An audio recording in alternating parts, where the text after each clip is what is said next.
Louis San s'exprime publiquement sur le drama, plutôt sur l'histoire, des couteaux Laguiole. Alors on dit pas la guiole, on dit Laguiole, mais je vais me tromper plein de fois parce que c'est comme la Game Gear, j'ai toujours dit Game Gear. Donc ça fait 30 ans que je dis la guiole. Normalement, apparemment, il faudrait dire Laguiole, mais je risque de me tromper une fois sur deux. Bref. Le père de Louis San est un entrepreneur qui a déposé la marque Laguiole et de ce fait produit plein d'objets Laguiole, mais pas spécialement les couteaux, mais de ce fait, le village est dépossédé de sa marque et il ne peut pas produire eux-mêmes des objets Laguiole. Ça a traîné en justice pendant 2 décennies. Louis San a fait partie de la société, tout le monde lui cassait les couilles depuis des années pour chacun de ses tweets ou chacun de ses moves. Il y avait toujours des trolls qui disaient hey, Laguiole. Il en a eu marre et il a décidé de s'exprimer publiquement sur cette affaire, en donnant beaucoup de contextualisation, en donnant beaucoup de réponses, en soulevant aussi d'autres questions. Et ce qui est assez intéressant... Alors, de mon côté, je kiffe le contenu de Louis San et de Tev ici Japon. Donc, j'ai forcément un avis biaisé, mais un grand philosophe a dit, quand on a envie de biaiser, faut pas se priver. Ce que je veux dire par là, c'est que Louis San est un garçon en or. Faut pas lui tomber dessus comme un clébard à la con. C'est pas spécialement de son fait. On choisit ses amis, pas sa famille. Et on peut comprendre aussi qu'il prenne la défense de son père. Ça reste son père. Mais vous allez voir sa contextualisation qui est assez intéressante. Au final, que je trouve très pertinente, sauf sur un point. Où je me dis, j'aimerais bien avoir une réponse un peu plus détaillée sur ce sujet parce qu'il y a un truc qui va pas. Et du coup, ce qui est bien, c'est que maintenant, il est ouvert à la discussion sur ce point. Bref, on a assez fait d'introduction de ce côté-là. On va se lancer.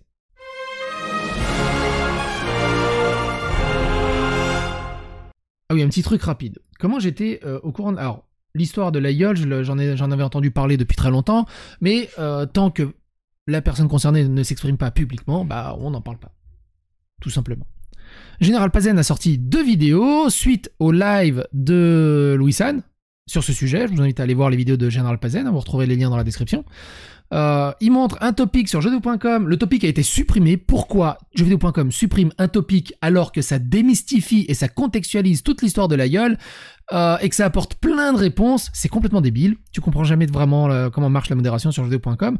Heureusement qu'il y a le site jvarchive.com qui aspire tous les topics supprimés et on peut retrouver du coup le topic Louis San en live Twitch parle de l'affaire Laguiole et c'est comme ça qu'on a le lien vers son Twitch et on peut aller regarder. Il a fait un Twitch de 3 heures. Mais grosso merdo, il y a 1 heure où il parle de l'affaire et les 2 autres heures où il répond tout simplement aux questions du chat. Et ce qui est super intéressant, c'est qu'il est extrêmement ouvert, posé, calme, et c'est très intéressant de l'écouter sur le sujet. Il est honnête. Voilà, il fait pas de faux semblants, il cherche pas d'excuses à 2 balles. On va voir ça ensemble. Il commence déjà dès le début pour expliquer pourquoi il en vient à prendre parole publiquement. Oui, ok, non, putain, la majorité vous dites non, alors putain, c'est ouf. Eh bien écoutez, comme ça vous saurez, en gros, c'est une petite rumeur qui, maintenant il commence à prendre de l'ampleur, tu vois, qui dure depuis 2 ans maintenant, donc c'est pas nouveau, tu vois, c'est pas un truc qui pop et tout. Go sondage, non, flemme, j'ai mis en vrai, flemme de faire des sondages. Non, en gros, c'est une affaire du coup, donc du coup, dès qu'il y a depuis 2 ans, à peu près. C'est à peu près le moment où j'ai vu les premiers messages qui en parlaient. Il y avait quelques messages que j'ai vus au tout début, mais je pense que ça, c'était des amis d'amis qui voulaient me faire chier à l'époque. Et en gros, l'histoire, c'est quoi? C'est ce dont on m'accuse, et ce qu'on trouve en tout cas dans les articles de journaux, c'est que mon père et moi, on a déposé des marques qui s'appellent des marques Laguiole. Et donc du coup en fait on a déposé des... Je sais pas, attends, faudrait que j'en remonte avant. Est-ce que vous connaissez le couteau Laguiole en fait? C'est surtout ça en fait. Est-ce que vous connaissez le couteau Laguiole? Oui, le mot est banni d'ailleurs, effectivement, le mot est banni parce que ça m'a saoulé en fait. Ouais, en fait le truc c'est que ça a rien à foutre sur mes vidéos. Donc on apprend que le mot est banni, mais surtout bon, que son père a déposé la marque Laguiole. On va voir tout ça en détail après, un peu plus après. Pour l'instant c'est vraiment le début. À 16h35 il dit ceci, c'est assez intéressant. Pas très nombreux, mais au moins je me dis ça fait une petite base pour que les gens sachent. Et donc, comme je vous dis, il y a 2 ans, cette rumeur-là a popé. sur Twitter. C'était un compte qui s'appelait Chien de la Casse. C'était un faux compte, enfin un compte qui venait d'être créé, bien sûr, comme d'habitude. Et ce mec a spread cette rumeur-là. Et il mettait des articles de journaux et tout, et ces articles disent ça, effectivement. Donc du coup, le mec, il expliquait tout ça. Et il s'avère que ce mec-là, en fait, je suis rentré en contact avec lui. On a fait un call et tout. J'ai fait un...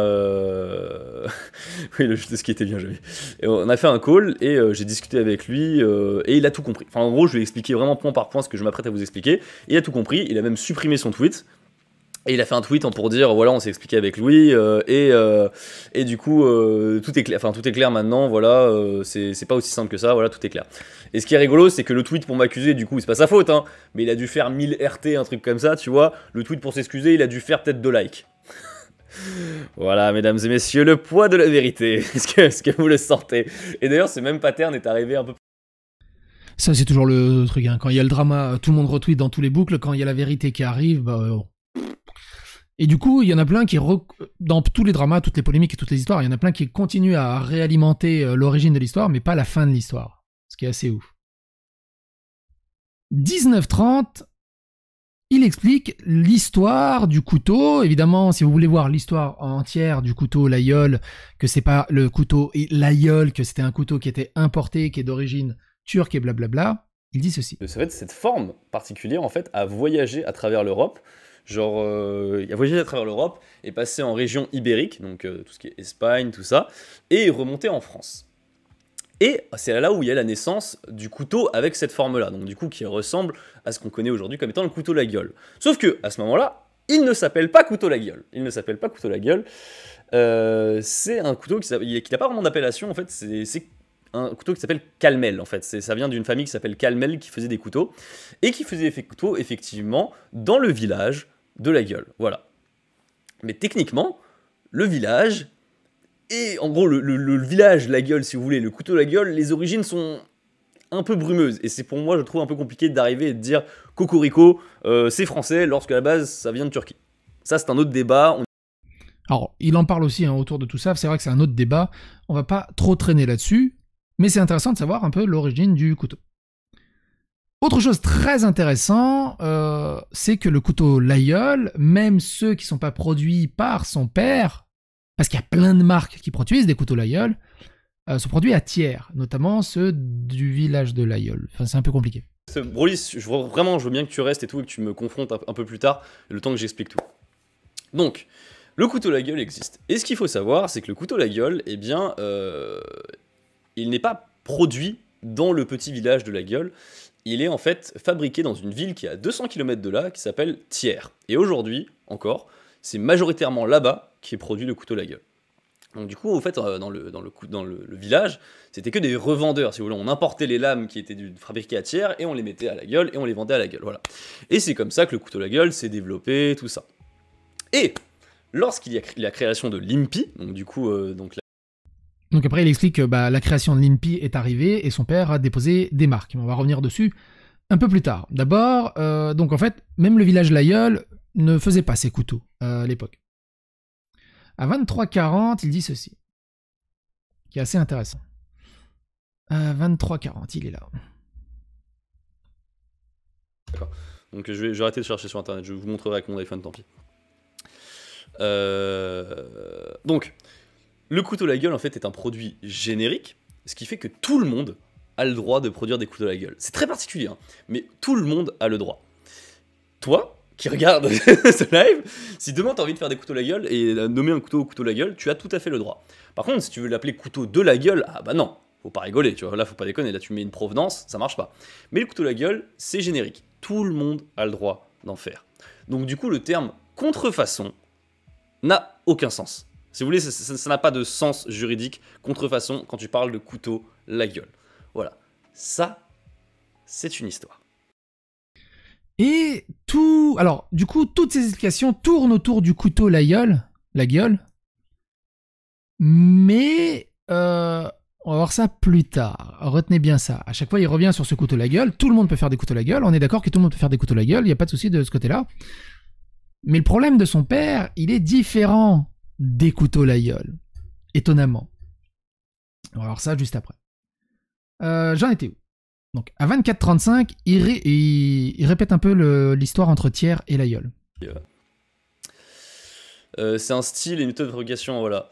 Donc en fait, c'est le 2 qui est protégé. Non, même pas. Parce qu'aujourd'hui, en fait, l'indication, l'appellation d'origine, elle est en train de se... En fait, les Thiernois et les Layolais sont en train de se bagarrer entre eux. Ça me concerne même pas. Ils sont en train de se bagarrer parce que, en fait, le village de la Gueule veut revendiquer l'entière propriété du couteau. La Gueule, en mode c'est à nous. Alors que Thiers, ils sont en mode, attendez, excusez-moi, mais c'est un petit peu nous qui avons produit les couteaux pendant toutes ces centaines d'années, en fait. Voilà, donc c'est le problème. Non, pour l'instant, tout est logique. Merci beaucoup au sub Kemi Fad. Merci beaucoup. Quel rapport, voilà. Tout est logique. L'accuse, c'est de faire des couteaux avec mon père, voilà, d'avoir déposé des marques en Chine, à droite à gauche, machin, et du coup d'empêcher les artisans de produire. Là, vous commencez à comprendre déjà que c'est un côté bizarre, le côté on empêche, vu que c'est pas possible, vu que le couteau la gueule n'appartient à personne. Donc retenez bien ça. On accuse... Oh putain, je suis désolé du freeze frame, t'es un peu psychopathe là-dessus.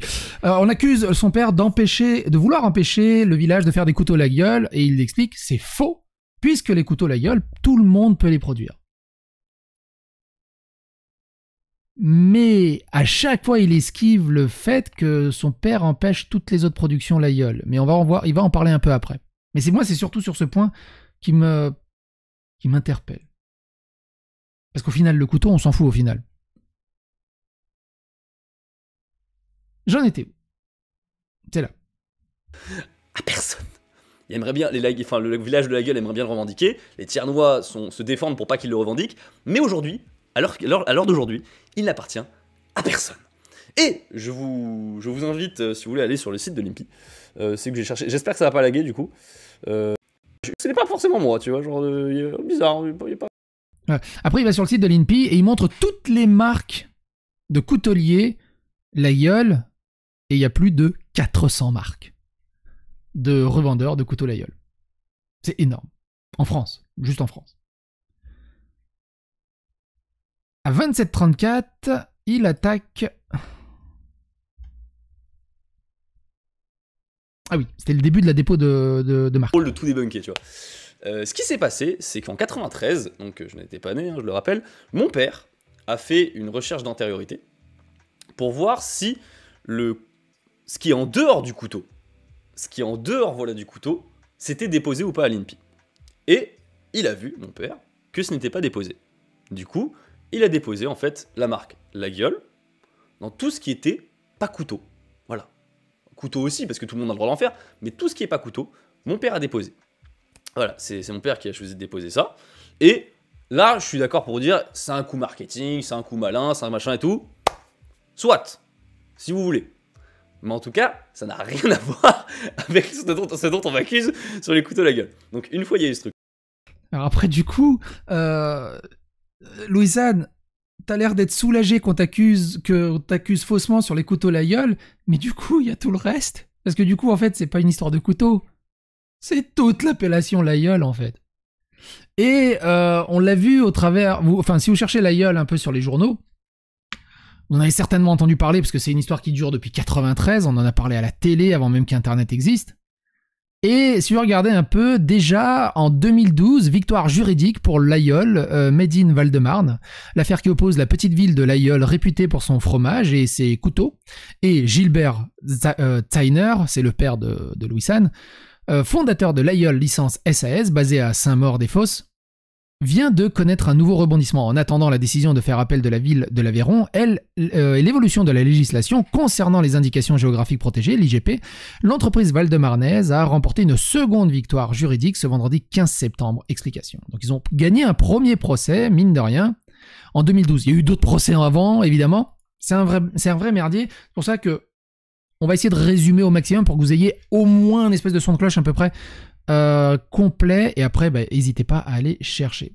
En 2014, on apprend que le village de l'Aïeul retrouve ses couteaux devant la justice européenne. Gilbert Zeiner, un industriel parisien, avait déposé la marque l'Aïeul en 93, mais l'entreprise La Forge de l'Aïeul, qui avait relancé la fabrication du couteau en 87, avait obtenu l'annulation de la marque en 2011. Gilbert Zeiner s'était tourné alors vers la Cour de justice européenne qui l'a débouté en partie ce mardi. Et on peut apprendre des trucs assez intéressants sur ce côté-là. Alors vous voyez moins bien, regardez ça. Alors ça c'est très important par rapport à ce que va dire Louis San juste après. Le couteau Laguiole seront désormais aveyronnais, ainsi a tranché mardi la Cour de justice européenne à Luxembourg. La marque Laguiole était pourtant propriété depuis 1993 d'un industriel parisien, Gilbert Steiner, qui l'avait décliné en 38 classes de produits différents, couteaux bien sûr, mais aussi linge de maison, vêtements, briquets, tapis, jouets, barbecue, plein de trucs. Le tout souvent fabriqué en Chine. Histoire de s'assurer ses arrières, il a demandé en 2001 l'enregistrement de la marque au niveau européen, demande accordée en 2005. Sauf que la société Forge de Laguiole avait, elle, relancé en 1987 la fabrication du fameux couteau du village éponyme. La société a donc demandé alors l'annulation de la marque de Gilbert Steiner qui lui a été accordée en 2011. Le couteau uniquement fait par la Forge de Laguiole, d'où le recours introduit par Gilbert Steiner devant la Cour de justice européenne qui vient de le débouter. Le tribunal a estimé que pour éviter toute confusion, seule la Forge de Laguiole pouvait produire des couteaux. C'est ce que dit Louis San par rapport à... Il peut faire des couteaux Laguiole, mais il ne peut pas faire des couteaux de Laguiole. La liste comprend ainsi les cuillères, les scies, les rasoirs, les lames de rasoir et nécessaires de rasage, les limes, les pinces à ongles, les coupes-ongles, les trousses de manucure, les coupes-papier, les tire-bouchons, les ouvre-bouteilles, les blaireaux à barbe et les blaireaux sans barbe, les nécessaires de toilette, les coupes-cigares et les cure-pipes. Qu'est-ce que c'est que ça ?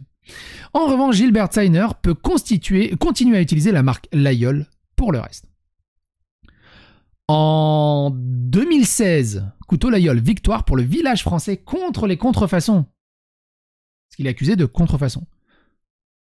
La commune de Laguiole, qui demandait à la justice de retrouver l'usage de son nom, a remporté une manche. La Cour de cassation a admis que seuls les couteaux fabriqués à Laguiole pouvaient se nommer ainsi. Cela fait des années que la commune se bat contre des contrefaçons, des couteaux estampillés Laguiole, mais fabriqués en réalité à l'étranger. La plus haute juridiction de l'ordre judiciaire a cassé l'arrêt de la Cour d'appel de Paris d'avril 2014 qui avait estimé à l'époque que le couteau Laguiole est un nom de couteau entré dans le langage courant, sans lien direct évident avec la commune, celui-ci demeurant peu connu, contrairement à ce qu'elle prétend. Dans un communiqué, lundi, la commune de Laguiole dénonce une spoliation du nom du village, une pratique commerciale trompeuse et une atteinte à son nom et à son image et à sa renommée.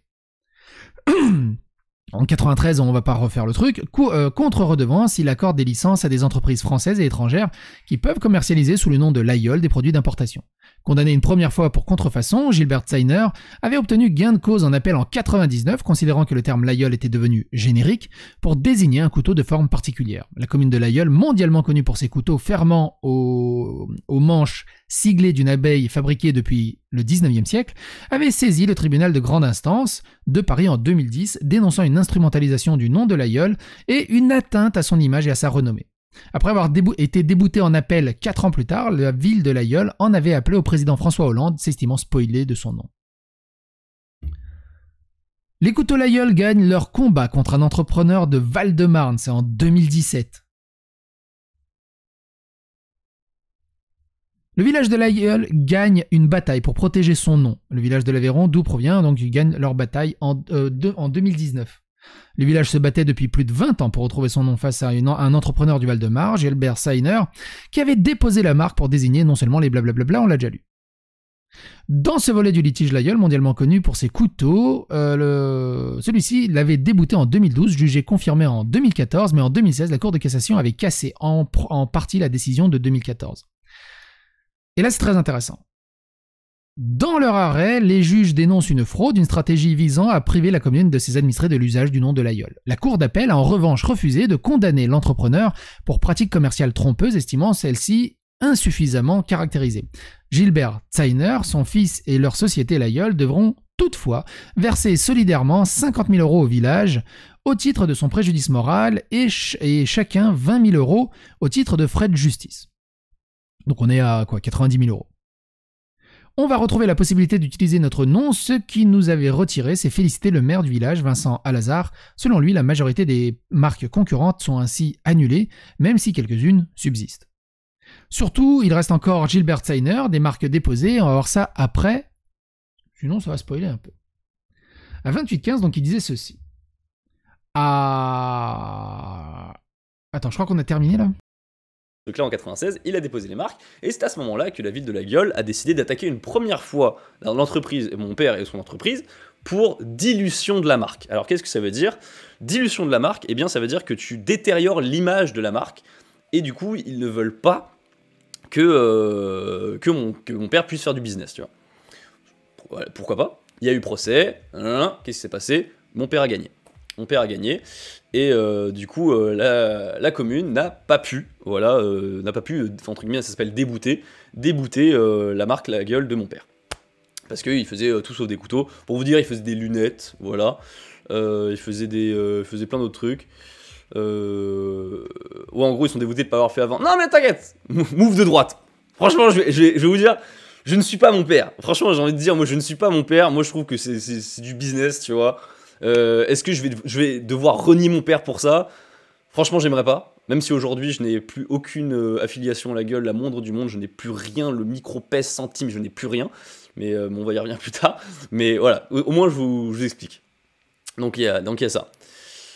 La commune aurait dû déposer la marque si c'était capital. Et en fait, le souci là-dedans, c'est que y a trop de contre-exemples. Est-ce que, je sais pas, les chocolats Champs-Élysées, ils doivent verser des trucs aux Champs-Élysées? Est-ce que toutes les marques qui ont Paris dans leur nom, ils doivent reverser des royalties à Paris? Est-ce que par exemple la ville de Gap a le droit de récupérer la marque Gap, le savon de Marseille? Est-ce que tous les savons de Marseille sont... Tu vois, il y a plein de contre-exemples malheureusement, tu vois. Et c'est comme ça, c'est juste comme ça.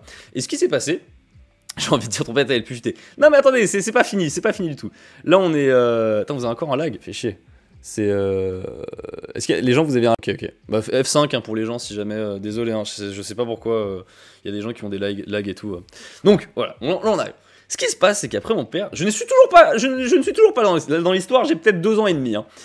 Ce qui se passe, c'est que là, la commune va réattaquer mon père, cette fois pas pour dilution, en mode vous diluez ce qu'on fait, mais en mode ce que tu as construit, ce que tu as fabriqué avec le business voilà, qu'il a réussi à développer avec sa marque, son logo, eh bien, c'est à nous. Un peu gros. Un peu gros, mesdames et messieurs, tu vois. Après, c'est mon avis, ça peut ne pas être le vôtre. C'est tout à fait normal. Hein. Mais c'est ce qui se passe. Et du coup, il y a le procès. Et pour vous dire, ce procès qui date de je sais plus quelle année, il est toujours en cours aujourd'hui. Ce qui s'est passé, c'est qu'il y a eu première instance, appel, cassation, appel, cassation. Et là, on est encore à l'appel de la deuxième cassation. C'est un imbroglio juridique incroyable. C'est un cas d'école, pour vous dire même. C'est un cas d'école entre la commune et mon père, du coup.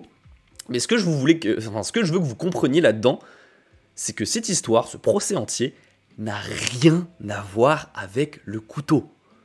Le couteau, c'est pas le problème, en fait. Voilà, tu vois. En fait, c'est ça que je veux vraiment transmettre aujourd'hui, c'est que vous compreniez qu'à chaque fois qu'on vient de casser les couilles sur le couteau La Gueule, c'est quelqu'un qui a, malheureusement, entre guillemets, s'est fait avoir par les articles qu'il y a autour de ça, mais ça n'a rien à voir. Le couteau, ce n'est pas du tout un aspect. Pour vous dire, aujourd'hui, mon père ne représente même pas 10% des couteaux vendus en France. Enfin, c'est ridicule. Il y en a 450 des vendeurs de couteaux. Oui, vous comprenez? Genre, voilà, tu vois. C'est... Alors c'était un peu long, mais je pouvais pas sortir ça du contexte. Il y a un passage qui est assez intéressant de ce côté-là, justement c'est dans les Échos. Surtout, il reste encore à Gilbert Steiner des marques déposées en France en 93 et 94 et définitivement reconnues valables par la justice française qui couvrent sensiblement les mêmes produits et services que celles qui ont été annulées, a-t-il affirmé. En vertu de ces marques, mais aussi des marques qu'il a déposées au niveau européen, l'entrepreneur peut toujours interdire à la commune de commercialiser par exemple des chaussures ou des vêtements sous la marque Laïol, selon son avocat. Donc, on lui casse... Et le seul truc, c'est que on lui casse les couilles sur les couteaux Laïol, mais son père ne l'empêche pas, le village, de faire des couteaux Laïol. Par contre, ça passe un peu sous le tapis, le fait que son père peut totalement empêcher tout autre produit d'être produit à Laïol. Donc c'est sûr, on ne casse pas les couilles sur les couteaux, mais... qu'est-ce qu'on fait de tous les autres produits, du coup, qu'on n'en parle pas? Il en parle un peu après. Enfin, il rebâche ça un peu après, mais c'est assez intéressant. 34,50, il dit ceci qui est assez intéressant. Si vous faites des jeux de logos, ça peut être intéressant. Ce logo-là, c'est mon daron.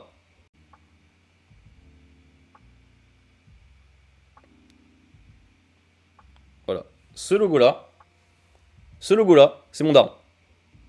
Ce logo-là, voilà, c'est mon daron. C'est pas mal ça, attends. Voilà. Reviens. Ce logo-là. Attends, bouge pas. Bougez pas. Vous me donnez 30 secondes.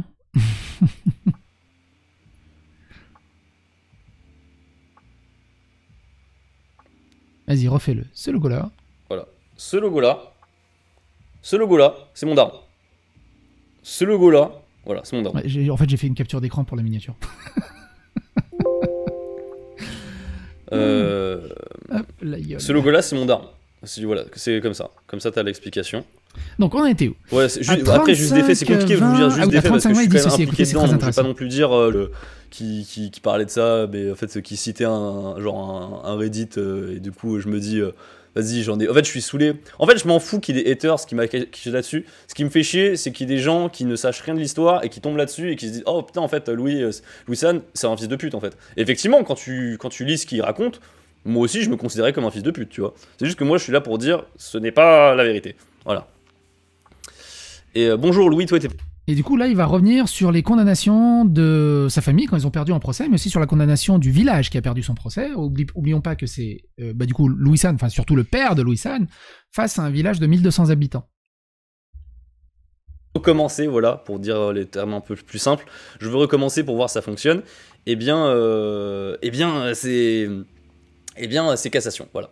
Donc du coup, en appel, ce qui se passe, c'est que la commune perd, et elle doit nous verser 100 000 euros voilà, de dédommagement. Et donc du coup, on a reçu 100 000 euros de la part de la commune. Et en deuxième appel, là, cette fois-ci, c'est nous qui avons soi-disant perdu. Et du coup, on a reversé ces 100 000 euros à la commune. Mais du coup, cet argent qu'ils nous ont versé... Alors, comme on l'a vu dans l'article, hein, ils ont versé 50 000 euros à la commune. Et après, pour les frais de justice, il y a eu 20 000 euros chacun, donc ça fait 90 000 euros. Mais bon, on n'est pas ça près. Mais on chipote. On leur a rendu. Donc techniquement, c'est vrai, on a été condamné à payer 100 000 euros, mais si vous voulez, c'était vraiment condamné à rendre l'argent. Voilà. Donc ça, c'est le premier truc niveau pognon, et niveau dépôt frauduleux, tout ça. Alors, faut que j'y arrive. Alors évidemment, hein, allez regarder l'intégralité des passages que moi je n'ai pas mis, parce que c'est très important et c'est très intéressant. Autre chose qu'on apprend dans La Croix autour de ce bordel, et qu'il n'en parle pas, ou alors je l'ai raté hein, dans son live de 3 heures, c'est ce passage-là. C'est ce passage-là, dans un article qui date de 2019 aussi, et qui est... J'étais pas surligné du con? Ah, il est là. Les véritables couteaux de la gueule protégés depuis 2007, Gilbert Steiner, 50 000 euros au village à titre de préjudice moral, ça on l'avait vu dans l'article du Parisien. Mais c'est pas là? Je suis pas fou? Bah attends.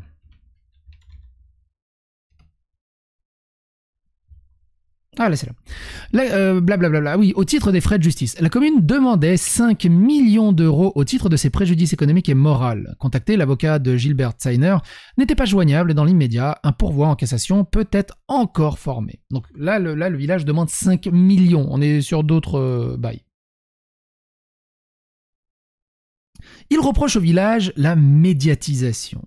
Louis San versus un village de 1200 habitants. On voit ça que dans Elden Ring. En sorte de médiatiser le truc à mort, pour faire connaître le truc, hein, tu vois. Et à chaque fois, ils utilisent le fait que c'est une histoire de couteau. Sauf que non, ce n'est pas une histoire de couteau. C'est une histoire de d'autres produits. Et tout ça pour vous dire que, imaginons la commune de la gueule, Louis le seul youtubeur qui rend l'argent. Et ça, c'est un truc que je pige pas. Ok, ils ont essayé de médiatiser par rapport au couteau la gueule, parce que c'est le truc le plus connu. Mais pourquoi ils ont pas attaqué médiatiquement de manière inverse? Je trouve que ça aurait été beaucoup plus médiatique de dire on peut plus rien faire de la gueule.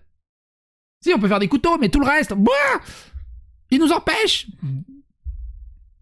Et encore une fois, hein, Louis San reste sur cette histoire de couteau, et c'est vrai que médiatiquement, dans tous les articles, il parle des couteaux Layol, mais pas quasiment pas des autres produits. Un peu, vite fait, comme on a vu sur les autres produits, mais c'est pas l'élément central. L'élément central reste le couteau Layol. Mais pour moi, l'élément central, c'est que le fait qu'il ait toutes les autres marques, qui peut empêcher la commune de faire toutes les autres marques. Imagine la commune de la gueule, tu vois, elle veut faire des serviettes la gueule, et ben effectivement, elle n'a pas droit. Là, entre guillemets, c'est mon père qui détient, entre guillemets, le logo la gueule, machin et tout, enfin, le sien, tu vois. Donc, du coup, elle peut pas.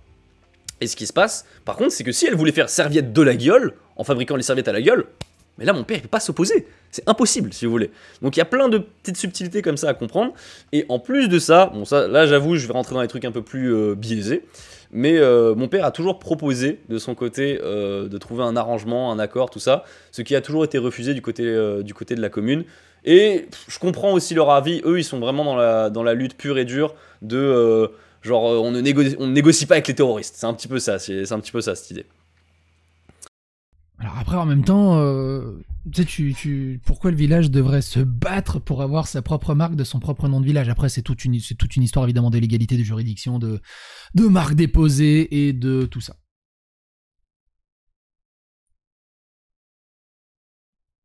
Voilà. Papier ou des choses comme ça, donc je crois que c'était à l'âge de 13 ans. 13 ans, effectivement, mon père m'a fait bénéficier de la société, machin et tout, pour que je touche un peu d'argent, un truc comme ça. Et du coup, effectivement, bah, j'ai signé des papiers à l'âge de 13 ans pour rentrer dans la société. Est-ce que tu as conscience à cet âge-là, oui ou non? Je vais pas vous le dire. Enfin, c'est pas à moi d'en juger. Je vais pas être en mode, oh, 13 ans, t'as pas conscience, machin et tout. Voilà. Ce qui s'est passé, c'est que moi j'ai signé le papier, et il y a une petite photo de moi qui tourne sur internet où effectivement j'ai un débardeur, la gueule. Je sais même pas, il était commercialisé ce truc-là. Mais c'était juste, j'étais dans le jardin 2 secondes et mon père il m'a pris en photo avec l'iPhone et c'était fermé. Je sais même pas s'il y avait des iPhones à l'époque. J'avais les cheveux longs et tout. Je devrais la poster sur Instagram en vrai, cette photo, tu vois. Mais. Elle est là. Il a pas trop la classe. Elle est pas trop. Franchement, on dirait pas d'Awam HD. Donc c'était dans un magazine L'Aïeul, tout simplement. Tu sais, les plaquettes marketing, trucs, ce genre-là. Classe. Très classe. On en était où? À 42, il explique qu'il est plus dans l'entreprise. En gros, ça sert à rien d'écouter ce qu'il dit précisément, mais en gros, il dit qu'il en avait tellement marre qu'on lui casse les couilles avec l'aïeul et tout le bazar, qu'il a décidé de totalement quitter toute l'entreprise, revendre toutes ses parts et qu'il n'ait plus aucun copec, ni plus aucune relation avec la marque de son père, enfin avec l'entreprise de son père. À 43-30, c'est rigolo.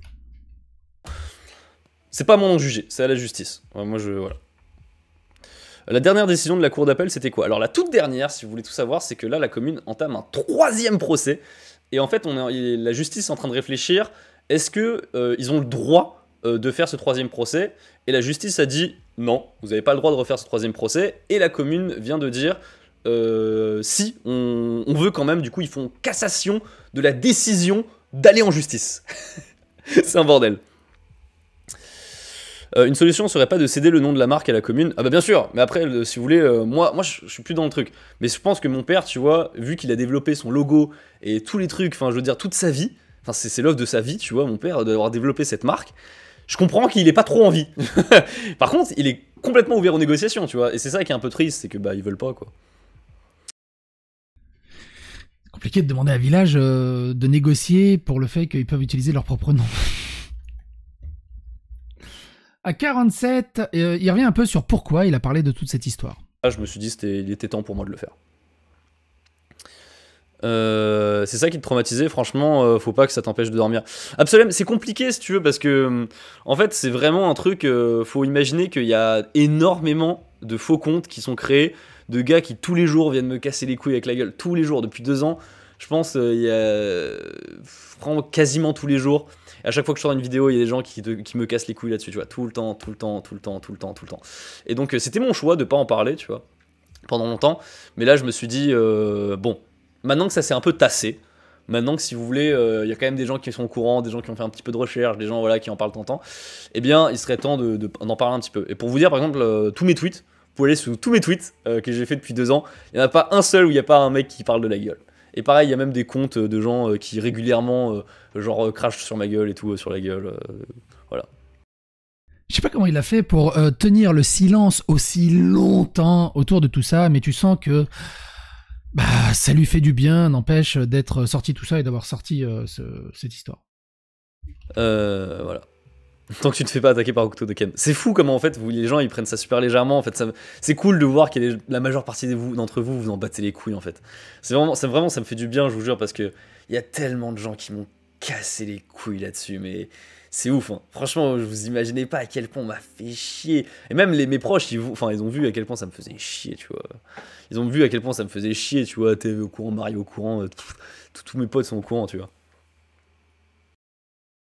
Mais toute la différence, elle est là justement. Alors, c'est mon avis, hein, mais pour moi, Louis San a une extrêmement bonne image d'un gars en or super cool, le mode gendre idéal, vraiment cool.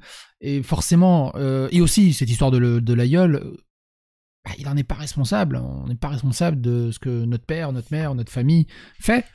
Le fait qu'il soit fait partie de la société, il a signé les papiers à 13 ans. On peut pas vraiment lui en vouloir, on peut pas non plus lui en vouloir enfin, ça reste son père.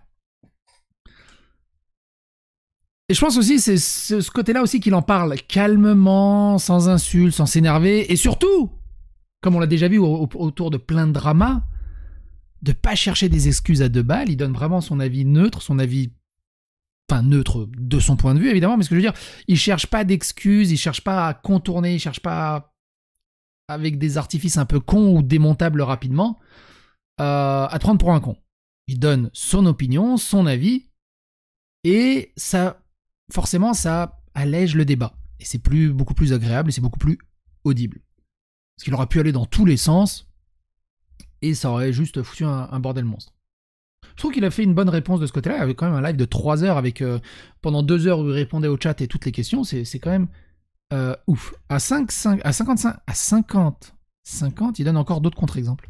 Je suis tout à fait d'accord. Mais comme, en fait, ce que je te dis, c'est que malheureusement, pour eux, du coup, c'est qu'il y a trop de contre-exemples, en fait. C'est comme je te dis, Paris, Champs-Élysées, Gap, Orange, Marseille. En fait, il y a trop de contre-exemples. Et du coup, ils ont essayé même de changer la loi, hein, pour te dire. Mon père, il a dû aller à l'Assemblée nationale pour débattre et tout de certaines choses. C'est vraiment compliqué, hein. Ça va loin hein, pour juste un problème de marque. À 52,35, il remet une couche sur l'affaire des couteaux et des autres produits. Du couteau à la gueule, des procédures judiciaires, de tout ce qui se passe, tu vois. Si, entre guillemets, tu te dis, waouh, coup de pute de la part de ton père d'avoir déposé un truc et que la commune de la gueule ne puisse plus faire, je sais pas, des barbecues ou des choses comme ça, c'est ton droit le plus total, tu vois. Je veux pas être là pour te dire, t'as pas raison.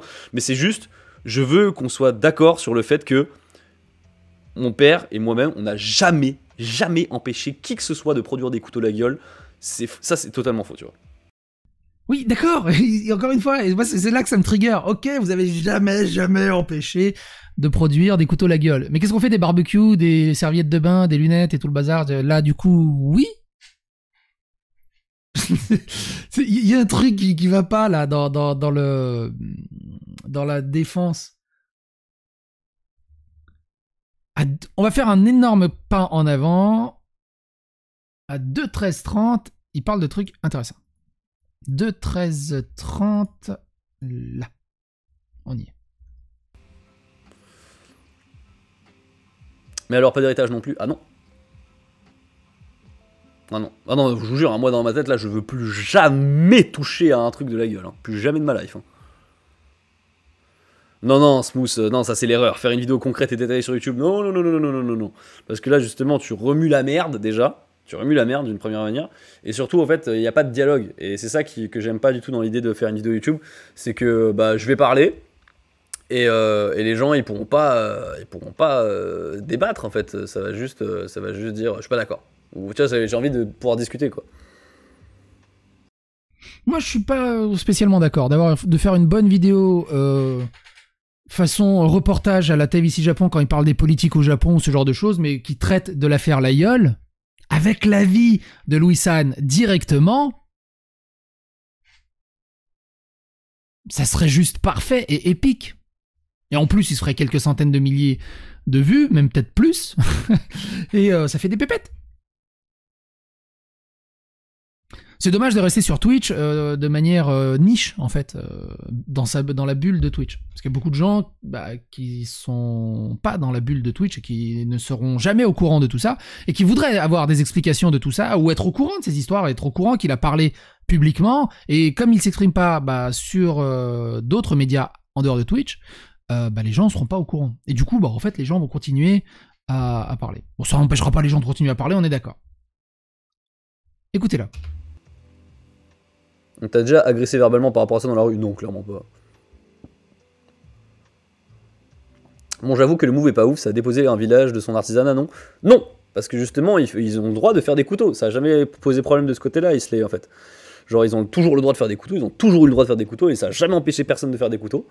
Et mon père, il fait juste d'autres trucs. Voilà. Oui, mais encore une fois, ces autres trucs, le village peut pas les faire à cause de ton père. Donc, ok, les couteaux, mais le reste, allons. Et une bonne conclusion à 2:43:45 qu'on va écouter. Elle est très fugace, mais elle est intéressante. Laisse le droit de venir parler, ils viennent pas. Bah ouais, Jamy, franchement, là, je suis content. J'avais peur en fait que je fasse pas un live assez long et du coup ils puissent pas venir s'exprimer. Mais là, bon, j'étais assez long. Si jamais il y a un problème, vous pouvez venir toujours me parler. Comme j'ai dit tout à l'heure, hein, je pense que j'en reparlerai dans les prochains lives. Y a pas de problème, tu vois. Mais au moins, je suis content d'en avoir parlé. Maintenant, vous savez. Si jamais vous voyez des gens qui en parlent, vous savez ce que j'en pense. Et puis c'est cool. Ça fait du bien de sortir des grosses histoires que t'as sur le cœur, que tu traînes pendant longtemps. On sent qu'il est beaucoup plus allégé. Et je lui souhaite le plus grand des biens pour la suite de ses aventures. Quoi qu'il en soit, vous, n'hésitez pas à donner votre avis, votre opinion dans les commentaires. N'hésitez pas à phagocyter l'algorithme de YouTube, à partager sur les réseaux sociaux pour qu'un maximum de personnes soient au courant. Abonnez-vous, likez, clochez, et à bientôt pour d'autres aventures.